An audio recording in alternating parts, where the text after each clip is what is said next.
চতুর্থ শ্রেণীর গণিত বইয়ের আজকের ভিডিওতে আমরা ৭৯ পৃষ্ঠা নিয়ে আলোচনা করব। তো ৭৯ পৃষ্ঠার অনেকগুলো ম্যাথ আছে। তো এক নম্বরে যে ম্যাথটা আছে যে খালি ঘরে প্রক্রিয়া প্রতীক বসায় যাতে গাণিতিক বাক্যটা সঠিক হয়।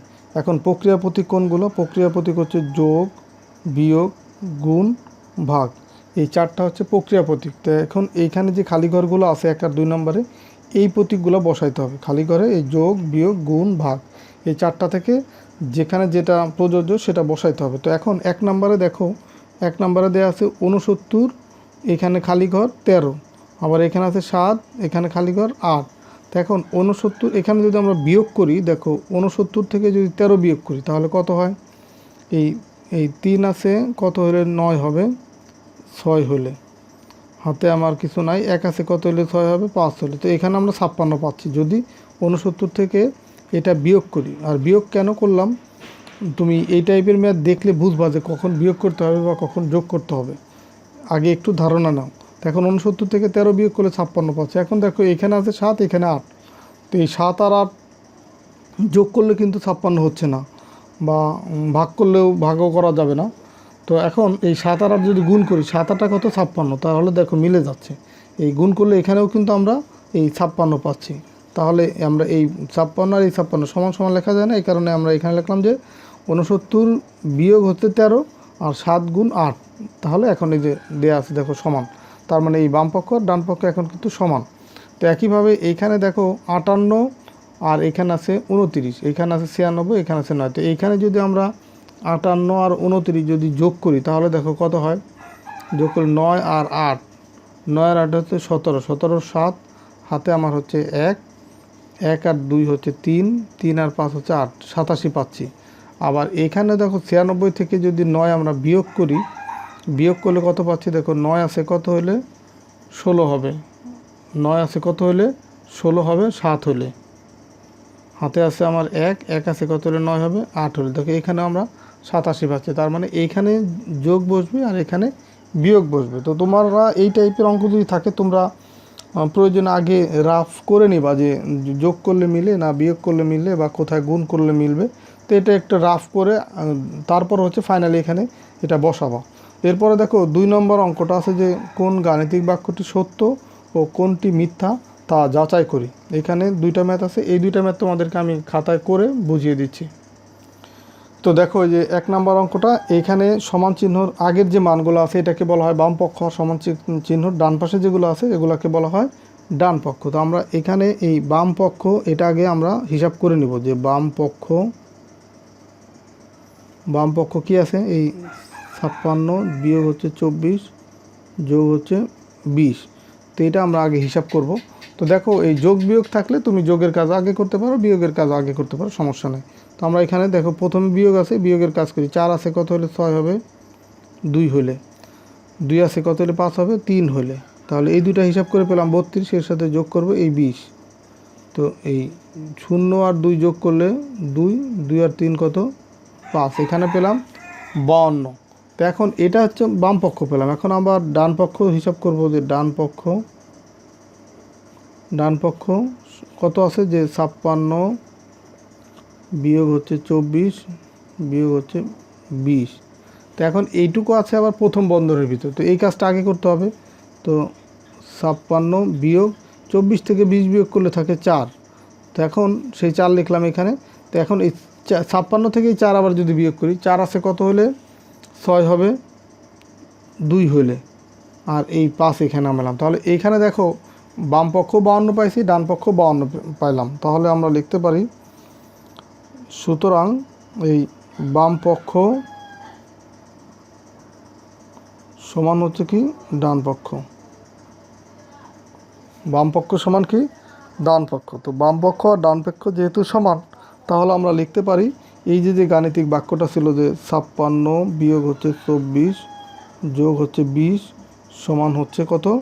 এই ৫৬ বিয়োগ ২৪ বিয়োগ ২০। তো এই গাণিতিক বাক্যটি সঠিক।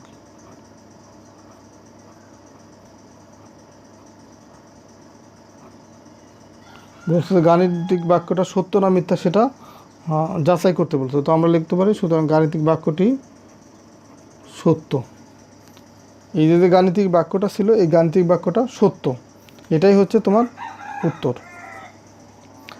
আবার এখানে 2 নম্বর যে অঙ্কটা ছিল সেটাও দেখো একইভাবে আমরা করব, যে এখানে বাম পক্ষ আগে হিসাব করব। বাম পক্ষ আছে কি 200 বিয়োগ হচ্ছে 25 গুণ হচ্ছে 4। তো এখন এখানে বিয়োগ আছে, গুণ আছে, তো আমার গুণের কাজ আগে করতে হবে। তাহলে 200 বিয়োগ হচ্ছে 25কে যদি 4 দিয়ে গুণ করি এখানে পাবো হচ্ছে 100। তো 200 থেকে 100 বিয়োগ করলে এখানে পাবো 100। এটা হচ্ছে পেলাম বাম পক্ষ। আবার ডান পক্ষ বের করব এখন। ডান পক্ষ দেখো এখানে দেওয়া আছে কি 200 বিয়োগ হচ্ছে 25, 200 বিয়োগ হচ্ছে 25 প্রথম বন্ধনী গুণ হচ্ছে 4। তো এখন এই প্রথম বন্ধনীর কাজ আগে করব। তো 200 থেকে 25 যদি বিয়োগ করি এখানে পাবো হচ্ছে 175 গুণ হচ্ছে 4। তো 175কে যদি আমরা 4 দিয়ে গুণ করি তাহলে এই 4 পাঁচা 20-এর 0, হাতে আমার 2, 4 7 28, 28 আর 2 হচ্ছে 30-এর 0, হাতে আমার 3, 4 আর 3 কত 7। তো এখানে পেলাম 700। দেখো আমরা বাম পক্ষ পাইছি 100, ডান পক্ষ পেলাম 700। তার মানে এখানে কি বাম পক্ষ অসমান হচ্ছে ডান পক্ষ। আর এটাই কিন্তু তোমার এই ম্যাথে দেওয়া ছিল যে বাম পক্ষ অসমান ডান পক্ষ। তার মানে আমরা পুরা যে গাণিতিক বাক্য সেটা লিখব, যে বিয়োগ হচ্ছে 25 গুণ হচ্ছে 4 অসমান এই 200 বিয়োগ হচ্ছে 25 গুণ হচ্ছে 4। এই গাণিতিক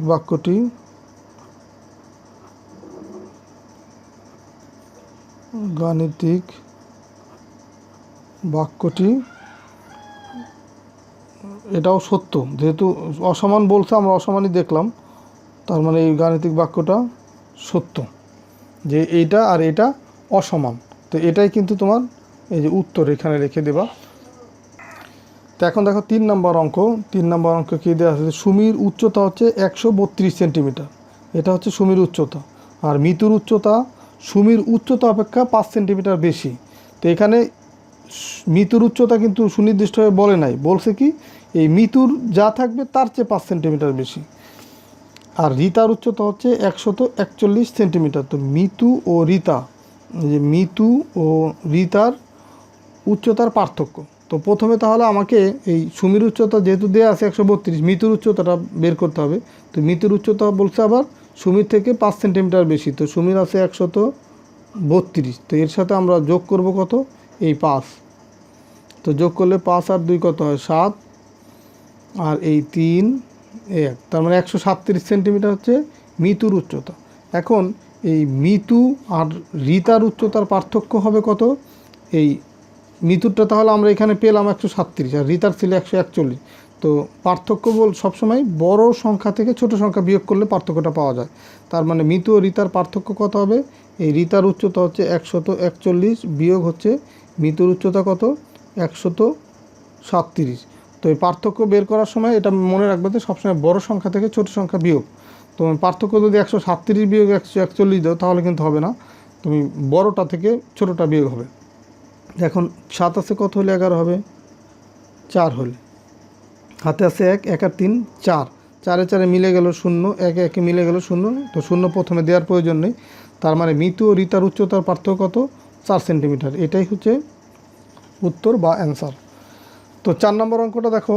4 নম্বর অঙ্ক এখানে দেওয়া আছে 2টি টেবিল ও 4টি চেয়ারের মূল্য একত্রে হচ্ছে 8,200 টাকা। 2টি টেবিল আর 4টি চেয়ারের একত্রে মূল্য। তো একটি চেয়ারের মূল্য 800 টাকা হলে একটি টেবিলের মূল্য কত। তো এটা হচ্ছে গাণিতিক বাক্যের সাহায্যে এক লাইনে আমরা লিখে ফেলতে পারি যে একটি টেবিলের মূল্য হবে দেখো কত, 2টি টেবিল আর 4টি টেবিলের চেয়ারের মূল্য একত্রে ছিল কত 8,200। তো প্রথমে লিখবো 8,200। এখান থেকে একটি চেয়ারের মূল্য যদি 800 টাকা হয়, এই 4টি চেয়ারের মূল্য কত হবে 800 গুণ 4, সেটা আমরা বিয়োগ করলে কিন্তু 2টি টেবিলের মূল্য পাবো। তাহলে এখন এইখানে আমরা 800 গুণ হচ্ছে কত, একটি চেয়ারের মূল্য 800। তো চেয়ার সংখ্যা কত, মোট চেয়ার সংখ্যা হচ্ছে তোমার 4। তার মানে 4 দিয়ে গুণ করলে আমরা 4টি চেয়ারের মূল্য পেলাম। তো এখন 4টি চেয়ারের মূল্য যদি এই 8,200 টাকা থেকে বিয়োগ করে দিই তাহলে আমরা 2টি টেবিলের মূল্য পাবো। এখন আমাকে একটি টেবিলের মূল্য হচ্ছে বের করতে বলছে। তো দুইটি টেবিলের মূল্য যদি এইটুকু হিসাব করে যা হয় সেটা পাই, তাহলে একটি টেবিলের মূল্য হবে কত, এই 2 দিয়ে এটাকে যদি আমরা ভাগ করি তাহলে একটি টেবিলের মূল্য পাবো। তো এটাই হচ্ছে একটি টেবিলের মূল্য, যে গাণিতিক বাক্য সেটা। তো এটা এখন আমরা হিসাব করলে আমরা পুরো উত্তরটা পেয়ে যাব।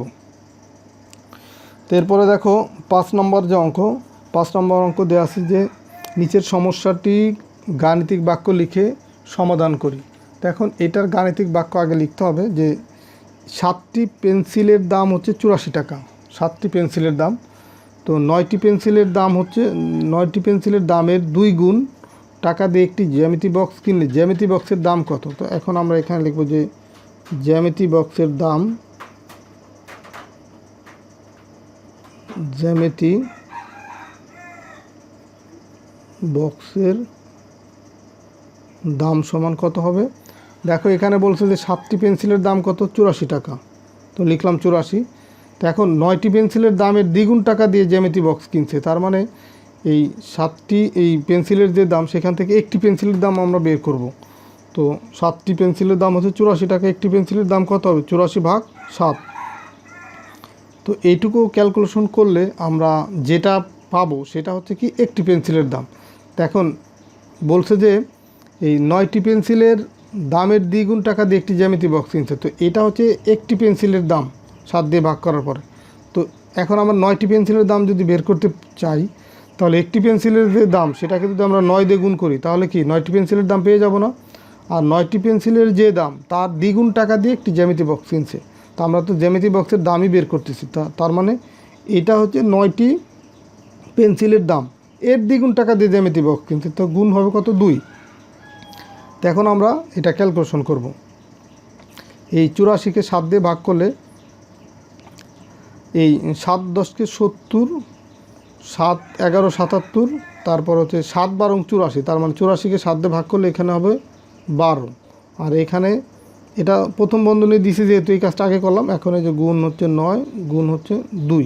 তো এটা করব। তো এখন দেখো এই 12কে যদি আমরা 9 দিয়ে গুণ করি বা একবারেও আমরা করতে পারি, দেখো এই 9 2 গুণ হচ্ছে 18, তাহলে 18 আর 12 আমরা এখানে রাফ দেখাই দিই কত আসে। এই 9 আর 2 গুণ করে পেলাম হচ্ছে 18, আর এখানে আছে 12। তো যদি গুণ করি দেখো 8 2 গুণ 16, 6 হাতে আছে আমার 1, 2 অক্ষে 2 আর 1 3, 1 ঘর কাটা, 8 অক্ষে 8, 1 অক্ষে 1। তো যোগ করলে এখানে পাচ্ছি কত, 6, 8 আর 3 11, 1 হাতে আমার 1, 1 আর 1 2, তার মানে 216। তাহলে একটি জ্যামিতি বক্সের দাম কত পেলাম, 216 টাকা। জ্যামিতি বক্সের দাম এই এত টাকা। তো এটাই হচ্ছে তোমার এই ম্যাথের উত্তর। তো এটা হচ্ছে আমরা গাণিতিক বাক্যের সাহায্যে করলাম। আর এখানে কিন্তু এটাই বলছি গাণিতিক বাক্য লিখে সমাধান করি। তো আমরা এই গাণিতিক বাক্য লিখে এটা সমাধান করলাম। তো আশা করি তোমরা বুঝতে পারছো। তো ঠিক আছে, সবাই ভালো থাকো, সুস্থ থাকো। পরের ভিডিওতে আমি 80 পৃষ্ঠা নিয়ে আলোচনা করব। আল্লাহ হাফেজ।